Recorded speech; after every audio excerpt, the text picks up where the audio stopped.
All party section committee माशकील की जानिब से शटर डाउन पहिया जाम हड़ताल की कॉल पर एहतजाजी कैंप में जलसे आम से हजरत मौलाना मोहम्मद याकूब मीर, जुनैद खान रीकी, प्रिंस बलोच रीकी और दीगर ने खिताब करते हुए कहा कि माशकील के अवाम गुज़िश्ता 25 दिनों से मज़ा सर क्रॉसिंग पॉइंट, 0 पॉइंट्स की बंदिश, नुकंडी रोड की अल्तवा नाकिस मीट्रल के इस्तेमाल समेत इलाके में अश्के खुर्दनोश की किल्लत, जबकि गुजर बॉर्डर पर इतवार की छुट्टी को ख़त्म करने के हवाले से एहतजाज कर रहे हैं।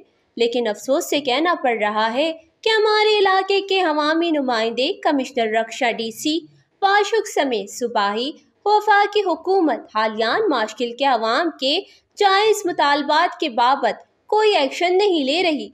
उन्होंने कहा कि हमारे तमाम मुतालबात जायज़ और कानूनी हैं। 1,80,000 आबादी पर मुश्तमिल इलाके के बासियों के बुनियादी हुकूक हैं। हमारे लिए बॉर्डर्स को फौरी तौर पर खोल दिया जाए, माशकिल नुकंडी रोड का काम तेजी से किया जाए, गुजर गेट में इतवार की छुट्टी को ख़त्म किया जाए। उन्होंने मज़ीद कहा कि हुकूमत वक्त को 2 दिन का टाइम देते हैं, हमारे तमाम जायज़ मुतालबात पर अमल दरामद करें। अगर 2 दिन में कोई सुनवाई नहीं हुई तो इसके बाद लंदन रोड को बंद करके साथ साथ लॉन्ग मार्च भी करेंगे। फश न्यूज़, माशकिल, बलूचिस्तान।